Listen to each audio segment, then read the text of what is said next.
During my pregnancy exam, the doctor suddenly went pale and asked, "Who handled your earlier checkups?" I replied, "My husband, he's an obstetrician."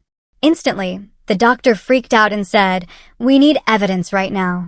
Have you ever felt like your entire life was a perfectly crafted illusion designed to trap you? Because I did. I remember the doctor's face, pale as a ghost, her voice a strained whisper as she stared at the ultrasound screen. "There's something in there," she told me, her eyes wide with alarm. Something that absolutely shouldn't be. My world shattered in that moment. How do you even begin to comprehend that kind of betrayal, that kind of terror, when it's literally growing inside you? My husband, Jacob, was an OB/GYN, and at first, I thought that was a blessing. This was my first pregnancy, and I was so naive. He was so attentive. He handled everything, the vitamins, the meal schedules, even the temperature of the AC in our bedroom. In the beginning, it felt like love, like being cherished. But as I entered my 7th month, that care started to feel less like devotion and more like surveillance. Jacob insisted on doing all the ultrasounds himself, right there in his private study. He'd say, "I don't want another man looking at you, honey." And I, so in love, found it romantic. I really did. But there was another shadow, a creeping unease, and it was cast by his mother, Carol. She was the picture of a perfect matriarch in public, all smiles and grace. But alone with me, she was different. She'd come over almost daily with this strange-smelling herbal tonic, insisting I drink it, saying, "It's for the health of the baby." What truly unnerved me, though, was the way she'd touch my belly. It wasn't the tender touch of a loving grandmother. It felt like an appraisal. One afternoon, she murmured, "I wonder how much this grandson asset will be worth." Her eyes were fixed on my stomach with such a cold, calculating focus. "He's our most valuable asset." Asset. That word echoed in my ears. Not a blessing, not a gift, an asset. Like stocks. Like real estate. The unease grew into a knot in my stomach. Jacob always dismissed it, telling me my hormones were making me overly sensitive. But I knew. I wasn't hallucinating. Something was deeply, horribly wrong. I needed confirmation. A neutral perspective. With trembling hands, I made an appointment at a clinic on the outskirts of the city. I used a fake name, paid in cash, and sought out Dr. Hayes, a maternal fetal medicine specialist, highly recommended on a mother's forum. I lied to Jacob, told him I was going to a college reunion. The guilt gnawed at me, but the fear was far, far greater. Dr. Hayes' clinic was so different from Jacob's somber study. It was bright, clean, the staff were friendly. I actually felt myself relax a little. Dr. Hayes herself was a middle-aged woman, professional, serene. I explained I just wanted a second opinion, for peace of mind, and maybe a 4D ultrasound for the baby album. She smiled, understanding. "Well, let's take a look at that baby," she said kindly. I lay back. The cool gel on my belly. A black and white image began to form on the large screen. The baby's heartbeat filled the room, strong, rhythmic. "He's very active," I whispered, tears of relief welling in my eyes. The baby was healthy. Maybe I was just paranoid. Dr. Hayes smiled. "Yes, Lucy. The baby is very healthy. A strong heart, a straight spine. Perfect." She moved the transducer, measuring the head, the femur length. I started to relax, to truly enjoy the moment. Then, her smile vanished. Just like that. She moved the transducer again, to a spot far away from the baby. Her expression turned serious. She pressed a few buttons, enlarging the image on her own monitor. Then, with a swift, decisive motion, she turned off my screen. "What's wrong, doctor?" My heart started to pound. "Is our baby okay?" "Your baby is fine," Dr. Hayes replied, but her voice was strained. She put down the transducer and looked intently at me. A suffocating silence filled the room. "Who was the doctor who examined you previously?" she asked, her voice low, but firm. I was bewildered. "My husband, Dr. Jacob Reed. He's also an OB/GYN. And his mother, Carol, has been helping me a lot." Dr. Hayes remained silent. She looked back at her monitor, as if she couldn't believe what she was seeing. Her face was pale. She rose from her seat, her hands trembling slightly. "Lucy," she said, her voice now alarmed, urgent. "I need to run some tests on you immediately. A full blood panel. And I'm scheduling an MRI for you as soon as possible." Panic began to bubble up. "Why, doctor? What is it? Is it cancer? A tumor?" She quickly shook her head. "No, it's not that. I don't know exactly what it is. But this object I'm seeing, it shouldn't be there. It doesn't belong inside your uterus." "What object, doctor? Please explain." I sat up, despite the ultrasound gel still on my belly. A coldness, far more intense than any gel, spread through me. Dr. Hayes took a deep breath, visibly trying to contain her alarm for my sake. She turned the monitor toward me. "Your baby is healthy. Look here." She pointed to the image of my peacefully curled-up fetus. But here, she moved the image, pointing to a spot near my uterine wall, quite close to the baby. There it was. A small, dense, oddly shaped shadow. It was so precise, almost like a tiny metallic capsule, in stark contrast to the biological tissues around it. "What is that?" I whispered, horrified. "That's the problem," Dr. Hayes said frankly. "I don't know. It's definitely not part of your anatomy. Nor is it any medical device I'm familiar with. It's not an IUD. It's not an implant. It's a foreign body, Lucy. An artificial object." I stared at that shadow. "I've never had surgery. I've never had anything put inside me." "That's what worries me," Dr. Hayes said, turning off the machine. "Your husband, Jacob, is an OB/GYN. There's no way he would have missed this on the ultrasounds. It's quite obvious if you know what to look for. If you know what to look for." Those words hit me like a physical blow. It meant Jacob knew. His attentiveness, his insistence on doing all the ultrasounds himself, his prohibition on me seeing other doctors, it wasn't to protect my privacy. It was to protect that object. "I need a sample of your blood," Dr. Hayes said, now in full professional mode. "I want to check for inflammatory markers, any heavy metals being released into your bloodstream. And we need that MRI. But we have to be very careful." She looked me directly in the eyes. "You must not, under any circumstances, mention this to your husband or your mother-in-law." "But why?" I choked out. "Because if your husband knows about this and has been hiding it from you, you could be in grave danger. I don't know what the purpose of this object is, but it was placed there deliberately. We must assume a worst-case scenario. Dr. Hayes scheduled my MRI at a different hospital under a fake name on the pretense of a nutritional consult. She drew blood and sent me home. Act as if nothing happened, she warned me. Watch your husband. Listen, don't give away your fear." The drive home was a nightmare. I drove in a daze. Every little kick from the baby now felt like a reminder of the other invader inside me. The asset. Was this what Carol meant? When I got home, it was evening. The house was quiet. Jacob wasn't back from work. Carol wasn't there either. I took a quick shower, washing away the remnants of the gel, trying to calm my racing heart. I had to act normal. Jacob arrived late, looking tired. He gave me a kiss on the forehead. "How was the reunion?" "It was good, honey." "A lot of people came," I replied, struggling to sound casual. Jacob smiled, but his smile didn't reach his eyes.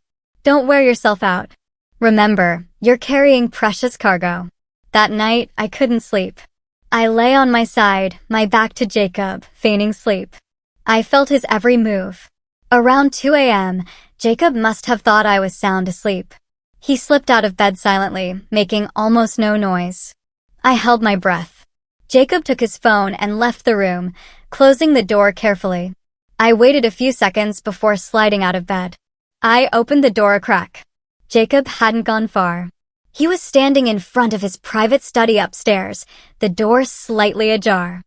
I could hear his voice, a tense whisper. "She went to see another doctor, Mom," Jacob whispered. My heart stopped. "Yeah, just a cheap 4D ultrasound. She said she wanted to see the baby's face." "No, she doesn't suspect anything. She's too dumb to suspect." There was a pause. Jacob was listening to the person on the other end of the line. I knew exactly who it was. Carol, of course. "I checked it last night while she was sleeping," Jacob continued, a hint of irritation in his voice now. Don't worry. The object's position is still secure. The pregnancy hasn't shifted it. Everything is stable. Another pause. Yes, Mom. I'll extract it myself during the delivery. I'll make it all look like a normal complication. Then we can take care of the rest. Jacob let out a quiet, humorless laugh. Of course, I still have Richard Franklin's inheritance documents. Nothing has changed. It's all going according to your plan. I clamped a hand over my mouth to stifle a scream. The object. The delivery. Richard Franklin's inheritance documents. My father. It was all connected to my late father. My husband, Jacob, and his mother, Carol, were conspiring against me. And the key to everything was inside my uterus, right next to my unborn child. I crawled back into bed. My body was ice cold, despite the stuffy air in the room. I pulled the covers up to my chin. My eyes fixed on the closed door. Behind that door, in his study, my husband had just confirmed my worst fears. He wasn't just a controlling husband. He was a conspirator, a liar, and maybe a future murderer. And he was working for his mother. Richard Franklin's inheritance documents. What did this have to do with my long-dead father? Richard Franklin had been a successful businessman, but he had never flaunted his wealth. He lived modestly, and I had always believed my inheritance consisted solely of this house and enough funds for my education. I was obviously very wrong. I forced myself to breathe evenly. I couldn't let Jacob know I was awake.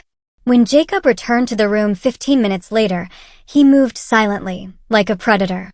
I felt the dip in the mattress as he lay down. I could feel his breath on the back of my neck, steady and calm. I was sleeping next to a monster. And the monster was sleeping soundly. The morning brought a new kind of terror. How could I act normal? How could I let Jacob touch me, give me vitamins, smile at me? But I had to. My life and my baby's life depended on it. I smiled through breakfast and swallowed the vitamins Jacob gave me, then quietly threw them up in the bathroom. I needed to get out of this house. I needed answers. The only person who might know anything was my late mother's sister, my Aunt Martha. Aunt Martha was a simple, shy woman who had always kept her distance from me after Richard's death. I had always thought it was because she was uncomfortable with our wealth. Now I suspected it was because she knew something. I waited for Jacob to leave for the hospital. I have a surgery. Might be late, he said, kissing my forehead. I resisted the urge to wipe his lips from my skin. As soon as Jacob's car was out of sight, I rushed out. I didn't dare take my phone, fearing Jacob was tracking me. I grabbed the car keys and drove to my Aunt Martha's house in the suburbs. The house was small, with a well-tended garden that contrasted with my own large, cold home. Aunt Martha was shocked to see a pregnant Lucy on her doorstep. Lucy, my goodness, what is it? Auntie, I need to talk to you. It's very important. Aunt Martha let me in and made me some tea. Her hands were trembling. You're as pale as a ghost. Jacob, has he hurt you?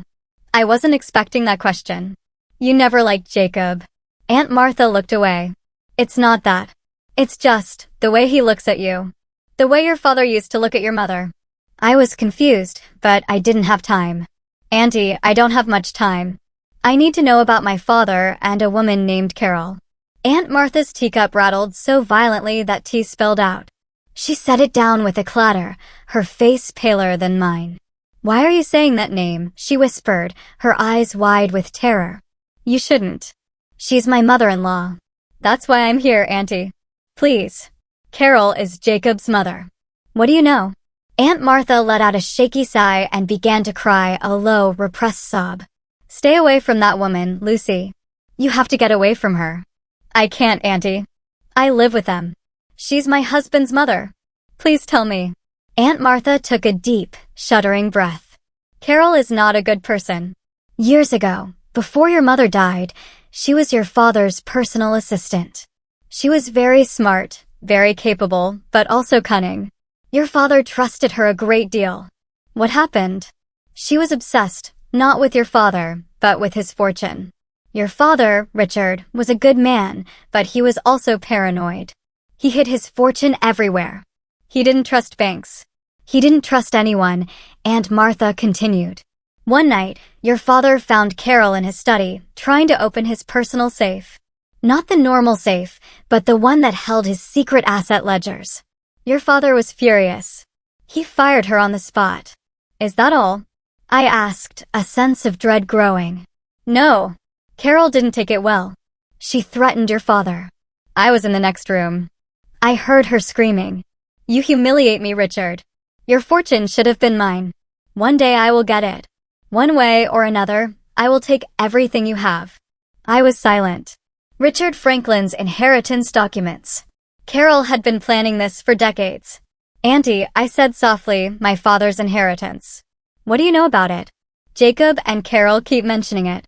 Aunt Martha looked at me, tears streaming down her cheeks. Your father was an eccentric, Lucy. After your mother died, he became even more paranoid. He said he had to protect his legacy. He created a very strange will. He said his main inheritance, valued at billions of dollars, couldn't be accessed without a special key. What key? Where is it? I don't know. He just said he hid it in the safest place in the world, inside his most cherished treasure. Something people would never steal because they wouldn't know it was there. I looked down at my belly. My baby? Aunt Martha quickly shook her head. No, dear. Not his grandchild. This was long before you were married. Aunt Martha looked at me with horror, as if she had just realized something. Lucy, when you were about 15, did your father take you to a private clinic overseas, in Geneva? He had said it was for a minor medical procedure, some kind of new vaccine. The memory hit me like a physical blow. I remembered the clinic in Switzerland. They had put me under full anesthesia. My father said it was to strengthen my immune system. This object I'm seeing shouldn't be there. I swayed. Oh my God, Auntie. The object is inside me. Aunt Martha let out a small cry.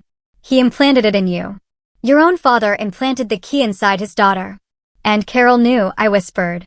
That's why she made Jacob become an OB-GYN. To marry me. To get me pregnant. I grabbed my aunt's arm.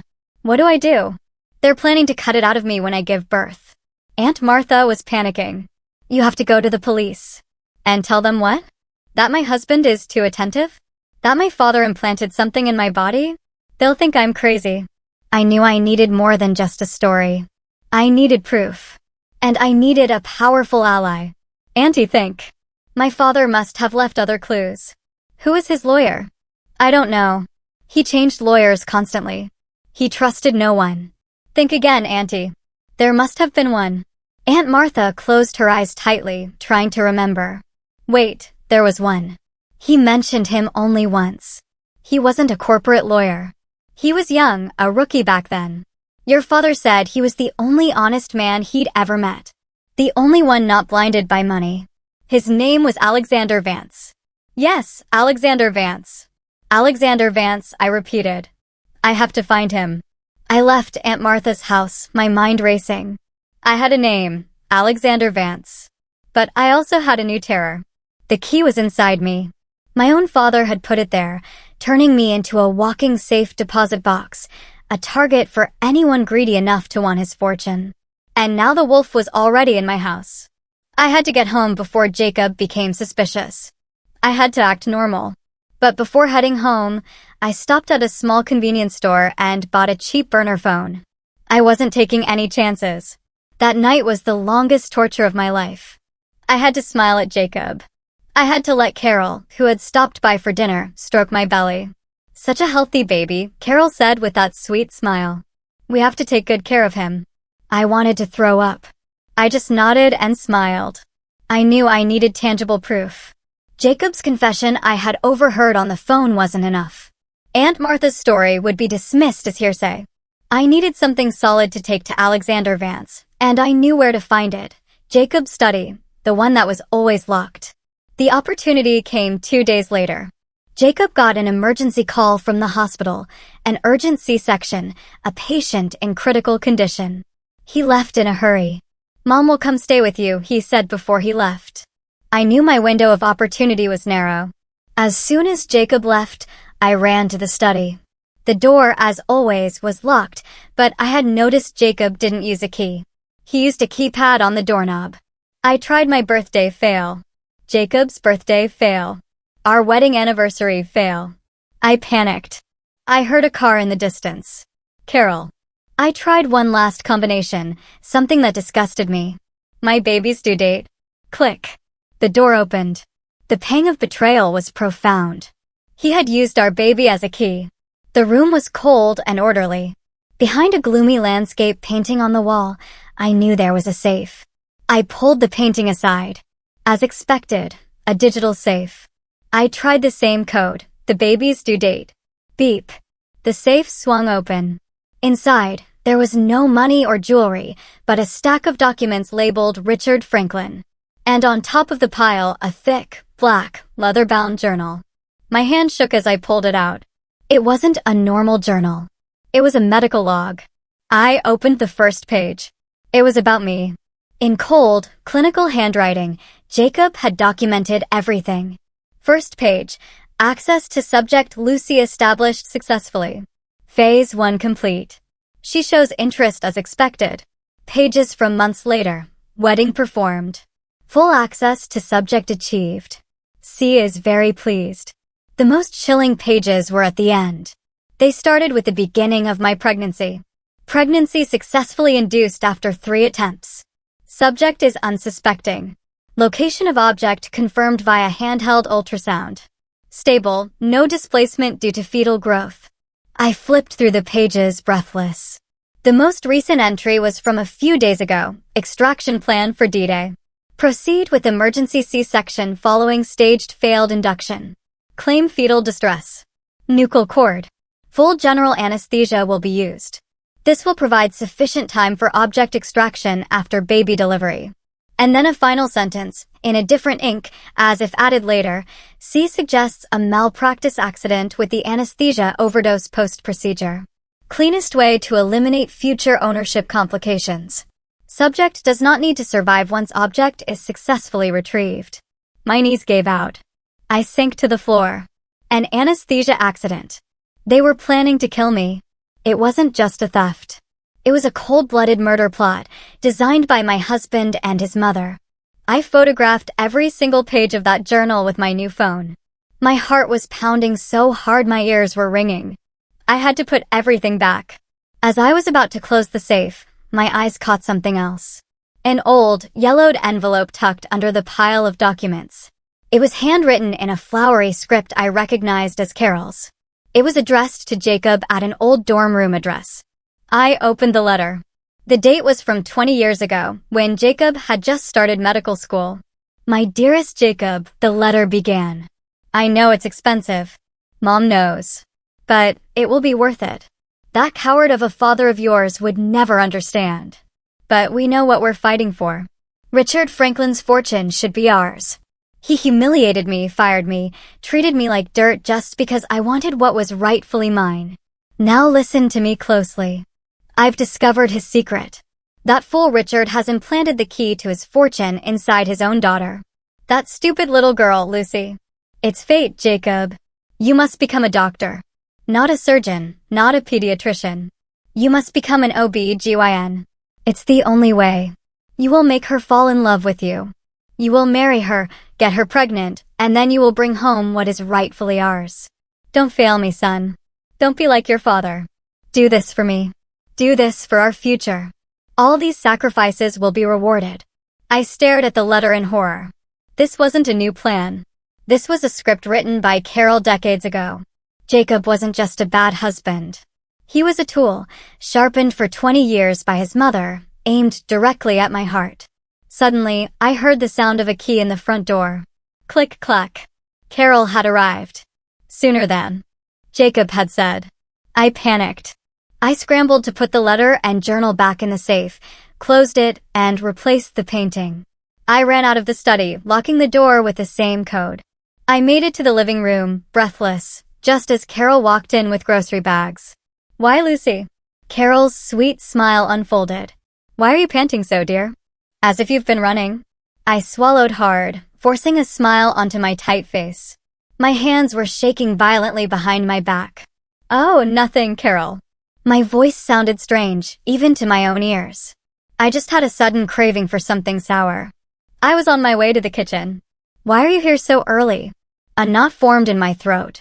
Carol was standing in the doorway, her smile like a kind, porcelain mask. "I brought you your favorite chicken soup," she said, holding up a grocery bag. "Thank you, Carol," I replied, barely audible. I could feel Carol's gaze stripping away my every move, searching for any sign of anxiety. My hand, clutching the cheap phone in the pocket of my sweatpants, was damp with sweat. I had to act normal. I knew time was running out. Jacob's journal and Carol's letter were proof of a perfect crime. But that proof would be useless if I ended up dead on an operating table. I had to get out of this house. But how? Carol now followed me like a shadow, sleeping in the guest room next door, under the pretense of helping, watching every bite of food that entered my mouth. I knew I couldn't just run. They would catch me. I needed a plan, a distraction, and an outside ally. I thought of Dr. Hayes. I had that MRI appointment the doctor had scheduled. It was my only legitimate reason to leave the house without Jacob. But the appointment was 3 days away. I wasn't sure I had that much time. That night, after Carol had fallen asleep in the next room, I slipped into the bathroom. I locked the door, turned the faucet on full blast, and sat on the cold floor. I pulled out my burner phone. The reception in the bathroom was terrible, but I managed to send a single text message to Dr. Hayes. He knows his mother, too. They won't let me go. They plan to kill me during delivery. I need to get out now. The reply came 5 minutes later, which felt like an eternity. "Stay calm, Lucy. Do not panic. Move your MRI appointment up to tomorrow morning. Tell your husband it's a recommendation from your previous doctor for a pelvic check. Come to the address I'm sending you. Do not go back home. I will have a team ready. We have to make this look medically legitimate." A new address appeared. It wasn't the hospital where Dr. Hayes worked. It was a discreet, private clinic. I deleted the messages. One problem solved. Now, the second, Alexander Vance. I had a name, but not a face, not a number. I couldn't search for him online. I was sure Jacob and Carol were monitoring my internet activity. Then I remembered something. My father's study. The real study of Richard Franklin, in the guest house out back. It was a place neither Jacob nor Carol ever went. They probably thought the room was filled with junk and bad memories. But I knew my father kept everything. In the pre-dawn hours, long before either Jacob or Carol was awake, I went to the guest house. The room smelled of dust, old paper, and wood. On the towering shelves, among thick business ledgers, I found what I was looking for, a thick, leather-bound address book. I opened it with trembling hands. Under V, I found it. Vance Alexander. Vance and Associates Law Firm. There was an office number and a personal number. I photographed the numbers with my burner phone. Suddenly, I heard footsteps in the hall. My heart leaped into my throat. "Lucy, honey?" It was Jacob's voice. "What are you doing in here at this hour?" "It's so dusty. Not good for the baby." I quickly hid the phone behind my back. "I was just missing Dad," I whispered, using the truth as a lie. I just suddenly wanted to see his things. Jacob studied me for a moment, his clinical gaze assessing me. And then he smiled. The fake smile I knew so well. "Come back to bed. You need your rest. You have that MRI tomorrow, right? You told me last night." I froze. "Oh yes, honey. For a pelvic check. My old doctor said it was important." "Of course," Jacob said. "Good idea. Mom will take you. I have a major surgery tomorrow. I can't cancel." My blood ran cold. Carol would take me. This was a disaster. My escape plan was falling apart. I couldn't get away with Carol there. But I just nodded. "Okay, honey. That's fine." I would have to adapt my plan. Tomorrow would be the day of my escape, one way or another. In the morning, I got ready, my mind working at top speed. Carol was already waiting for me in the car. I went to the bathroom one last time. I pulled out my phone. I knew I had only one shot. I sent a text to Alexander Vance, to that personal number. "I am Lucy Franklin, Richard Franklin's daughter. My life is in danger. My husband Jacob and his mother Carol are trying to kill me for my father's inheritance. I have proof. I'm on my way to the future of clinic on Rosewood Street now. Please, I have nowhere else to go. Track this phone." I sent it, then turned the phone off and hid it inside my shoe.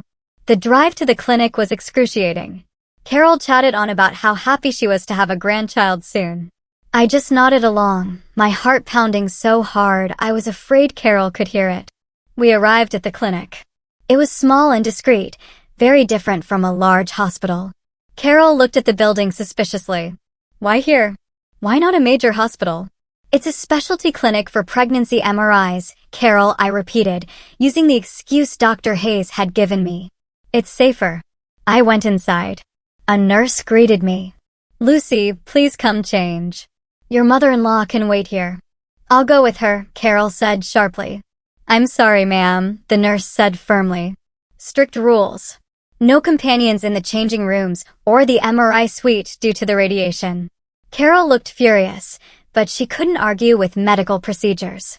She sat in the waiting room, her eyes fixed on the door I had disappeared through. I entered the changing room. Dr. Hayes was already waiting inside. You made it, she whispered. She's out there. She won't let me go, I said, panicking. You're not going out the front door. Dr. Hayes pointed to another door behind a locker. That's the staff exit. There's a car waiting. Now, give me your phone. I left it at home. Good. Now hurry. We only have about 15 minutes before she starts getting suspicious. Just as I was about to move, the clinic's fire alarm blared to life. Light smoke began to fill the hallways. There were panicked shouts from the waiting room. The changing room door burst open.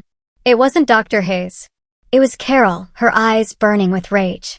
Where do you think you're going, you little traitor? Carol snarled. She must have pulled the alarm herself. Dr. Hayes tried to intervene.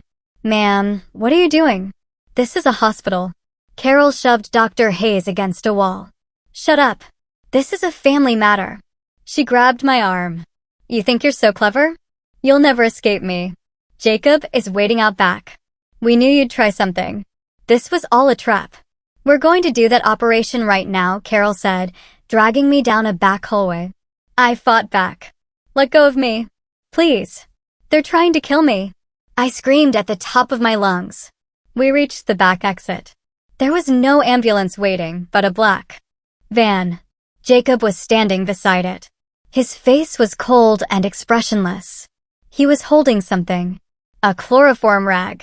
I told you she wouldn't come quietly, Jacob said to his mother. The two of them grabbed me. I struggled, kicked, and bit, but my strength was failing. Jacob started to bring the cloth to my face. Stop right there. A calm, but commanding voice cut through the chaos. Jacob and Carol froze. At the end of the alley, a man in an impeccable suit stood calmly. He was not alone. Behind him were two uniformed police officers. Who are you? Jacob shouted, still holding me. I'm Alexander Vance, the man said. I'm the attorney for the late Richard Franklin, and I represent my client, her. He pointed to me. Who has just informed me that you two are attempting to kidnap her. Carol laughed. Nonsense. This girl is my son's wife. She's hysterical. Probably ill. She might be, Alexander said, but her illness had the good fortune to send me a complete copy of this medical journal. Alexander held up his phone, showing the photos I had sent of Jacob's journal pages.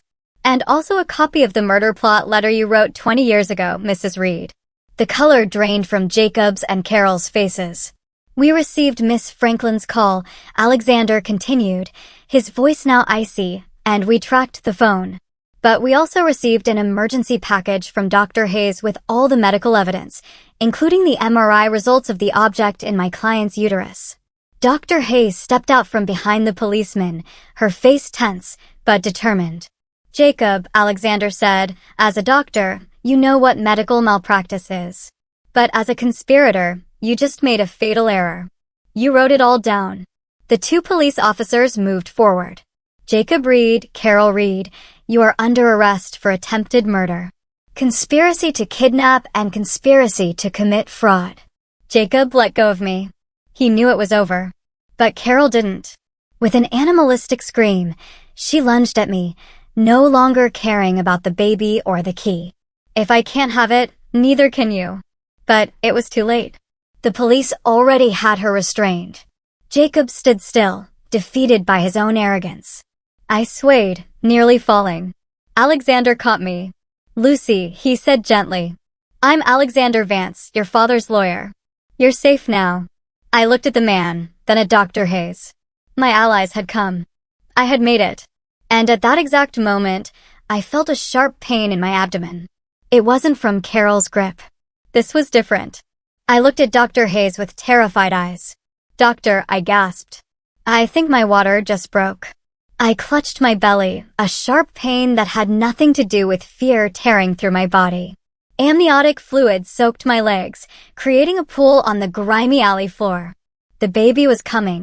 Now, in the middle of this chaos, with my husband being arrested and handcuffed. Carol saw the pool at my feet. Her hate-filled eyes suddenly transformed into a terrifying focus. "The baby," she shrieked. "The key is being born." She began to struggle with inhuman strength, dragging the officer holding her.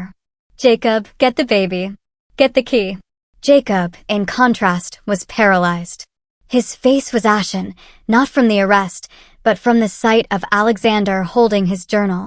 As an expert manipulator, he knew when the game was up. The cold calculation in his eyes showed he had already abandoned the plan and was starting to calculate his sentence. But Carol hadn't. For her, it wasn't over.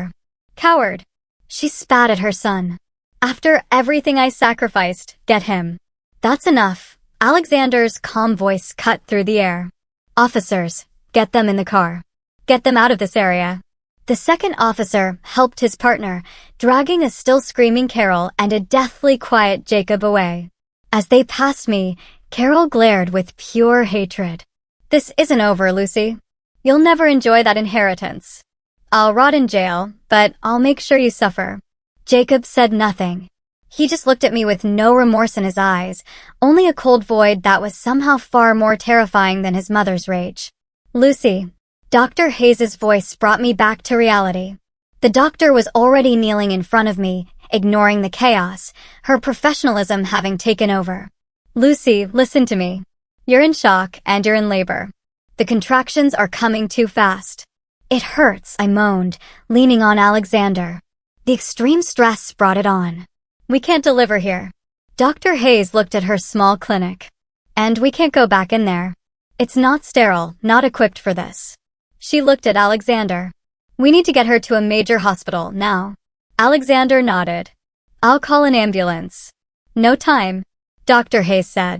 "Look at the interval of her contractions. 2 minutes. This is going to be fast. Use that police car they took them in. Tell them to put the sirens on." Alexander thought quickly. "Too risky. We don't know if they have anyone else out here. We'll use my car. It's armored." "A relic from your father," he said to me with a small, grim smile. He really was paranoid. Everything moved quickly. Alexander lifted me, and I cried out in pain as another contraction hit. Dr. Hayes grabbed an emergency bag from her clinic. They bundled me into the back seat of a heavy, black luxury sedan. Dr. Hayes got in beside me as Alexander took the wheel. "Where to?" Alexander asked. "Metropolitan General. My team is on standby there." I told them it was a very important person emergency. The car sped off, weaving through traffic. For me, the ride was a blur of pain and fear. Every bump in the road felt like a knife. "I'm scared, Dr. Hayes," I sobbed, gripping her hand. "What if that key, that object, hurts the baby when it comes out?" Dr. Hayes took my face in her hands, forcing me to make eye contact. "Lucy, listen to me. You have been through hell. You have defeated 2 monsters. Now comes the hard part. But you are not alone. Focus on your breathing. Focus on your baby. I will worry about that damned object. Understood? Your only job right now is to deliver this baby. Leave the rest to me." Those firm words grounded me. I nodded, closed my eyes, and focused. They pulled up to the hospital's emergency entrance. A team of nurses and a gurney were waiting. It was a smooth, professional operation, the polar opposite of the chaos at the clinic. I was rushed immediately to a prepared private delivery suite. Alexander stood outside the door, coordinating with hospital security. No one was getting onto that floor without his authorization. I was hooked up to monitors.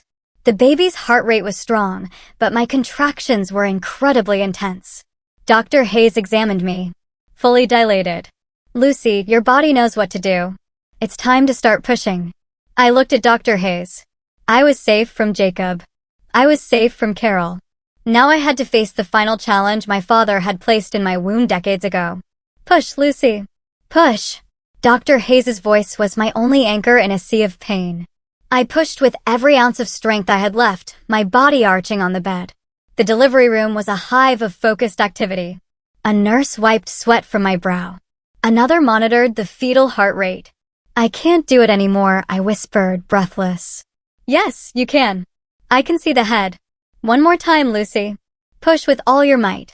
I took a deep breath and, ignoring the burning pain and immense pressure, I pushed with a soul-tearing scream. And suddenly, all that pressure was gone, replaced by the sound of a loud, powerful cry, full of life. He's here, a nurse exclaimed.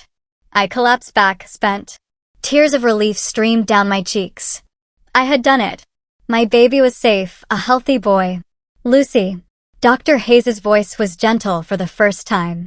The doctor expertly dealt with the umbilical cord before passing the baby, still slick with vernix, to the pediatric nursing team. He's perfect, I cried silently, watching the team clean my son, the reason I had fought. He was healthy. But Dr. Hayes wasn't done. Her face grew serious again. She looked at me. Lucy, the baby is safe. Now, let's finish this. Don't move. The placenta will deliver soon, and I need to check on that object. I was too exhausted to speak. I just nodded. Dr. Hayes worked quickly. After the placenta was delivered, she performed a manual examination with extreme care, using a portable ultrasound probe at the same time to locate the object. Okay, good, she muttered. It hasn't shifted. It's far from the placenta implantation site. Your father knew what he was doing. The object was not in the uterine cavity, but implanted in the myometrium, the muscle of the uterus. Do I need surgery? I asked weakly. Not necessarily, Dr. Hayes said. I can get it out, but not now. You've just given birth. Your body needs to recover.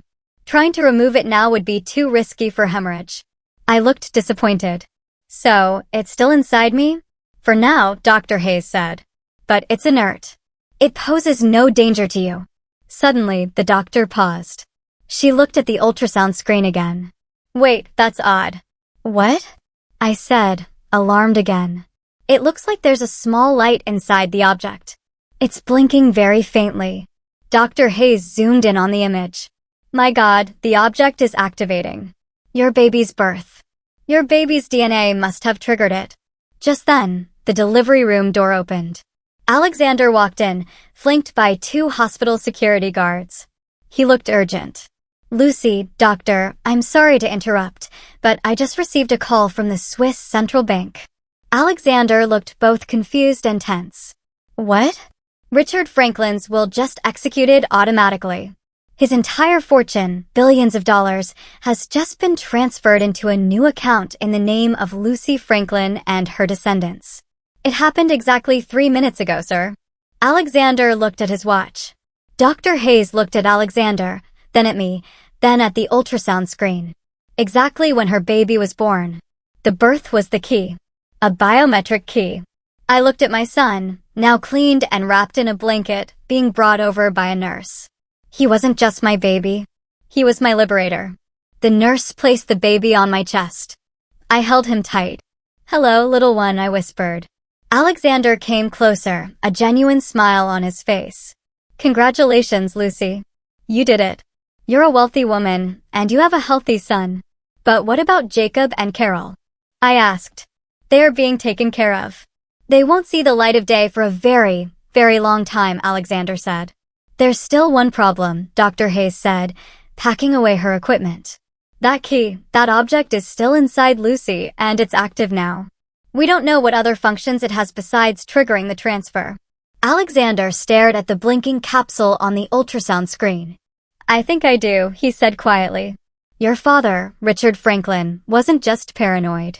He was a vengeful genius. What do you mean? I asked. Alexander looked at me seriously. Lucy, I don't think that object just opened an account. I think it's been recording. Recording what? Everything, Alexander said. For years. Every conversation, every threat, every whisper. Richard Franklin didn't just give you an inheritance.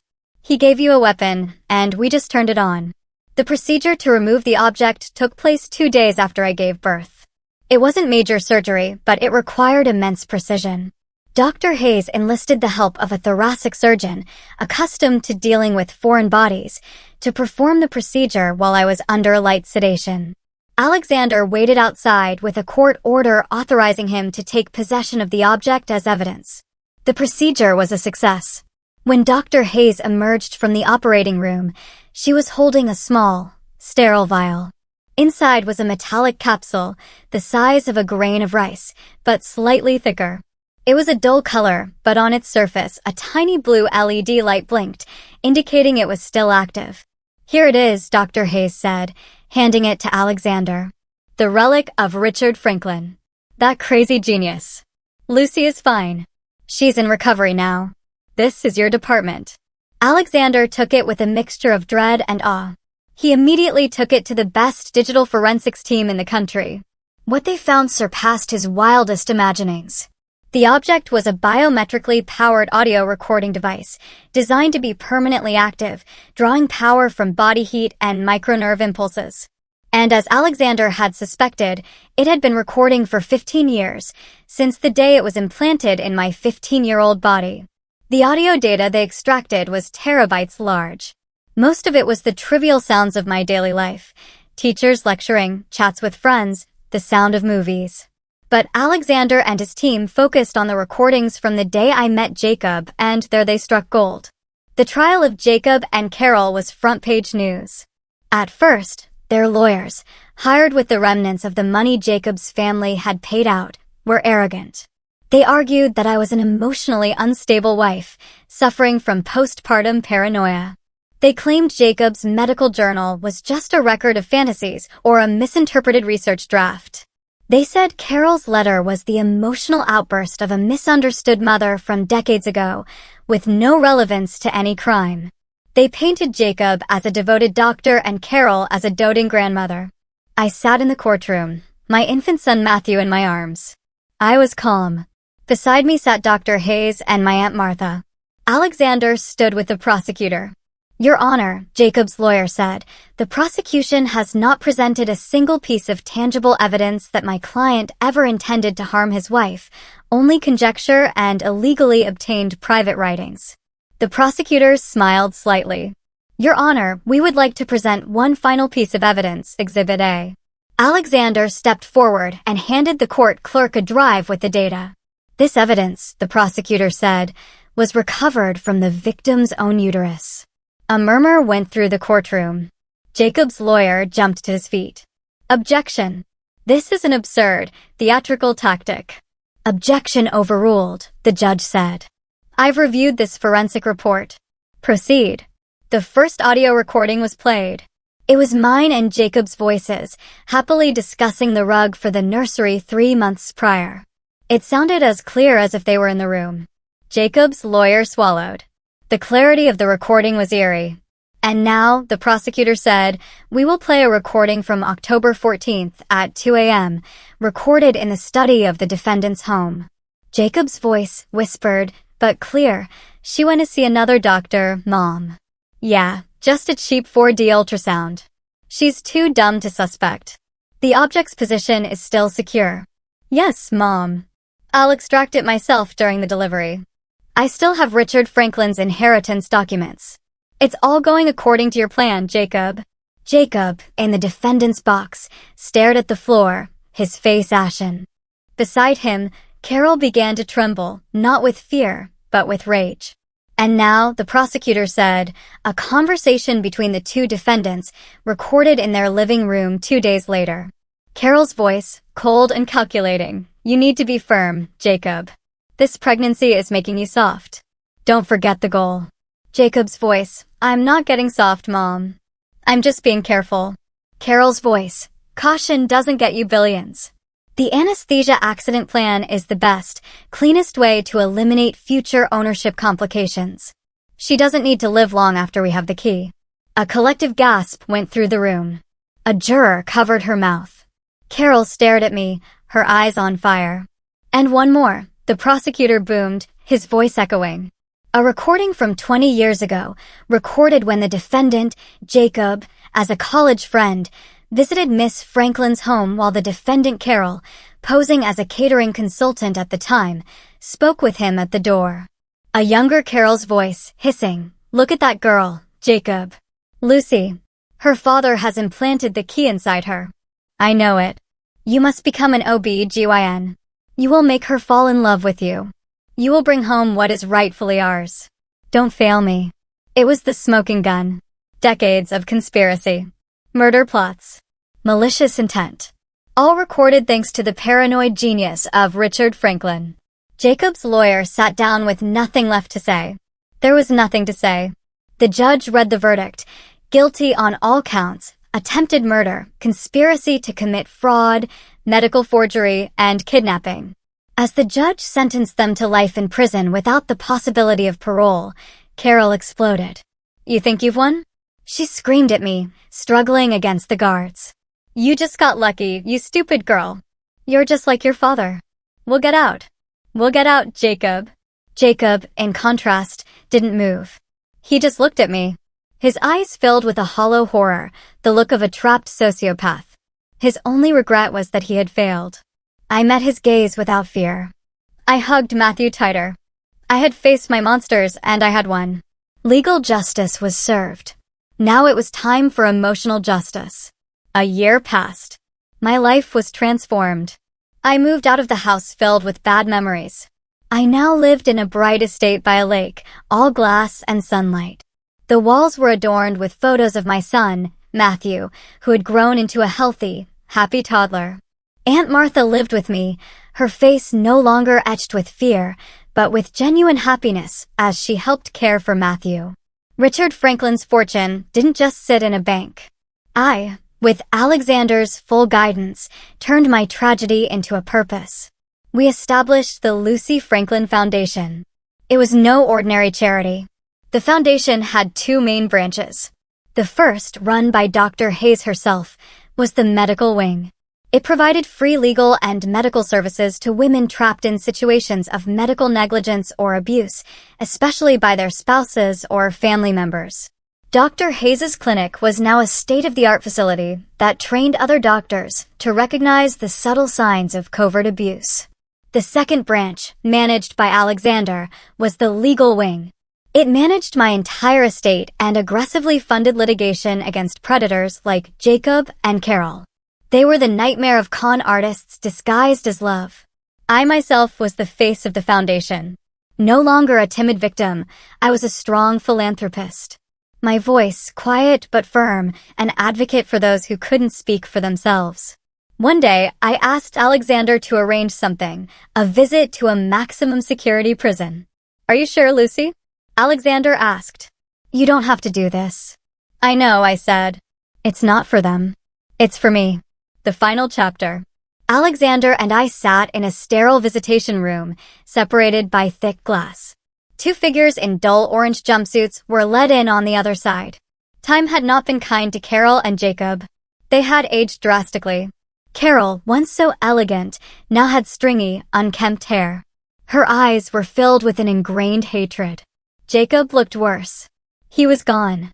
His gaze was empty. The vestiges of his charisma were long gone, leaving him a miserable shell. Prison sources said they hated each other, blaming one another for their failure at every moment. Jacob didn't even look up, but Carol glared at me. I picked up the intercom phone. "Hello, Carol." "Hello, Jacob." Carol sneered. "Have you come to gloat? To enjoy your father's dirty money?" I smiled faintly. I signaled to Alexander. Alexander picked up the intercom next to me. "Good morning. I just wanted to inform you both that the civil litigation has concluded.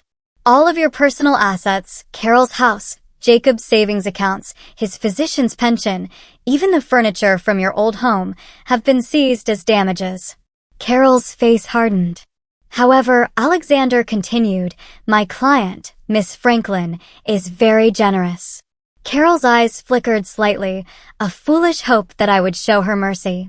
"Mrs. Franklin has instructed me," Alexander said, to transfer all of your seized assets to the newest branch of the Lucy Franklin Foundation. We're calling it the Carol and Jacob Fund for Victims of Medical Fraud. Your money will be used to help the very people you nearly destroyed. It was the final blow. It was perfect karma. Jacob finally looked up, his eyes showing a flicker of horror. Carol slammed her fist on the glass. "You devil bitch," she screamed. I finally picked up my own intercom, my quiet voice cutting through Carol's screams. "You were right about one thing, Carol. I have my most valuable asset." I pulled a photo of a smiling Matthew from my purse and held it against the glass. "This. Something you can never touch." I looked at Jacob, who was staring at the photo as if hypnotized. "And you, Jacob," I said softly.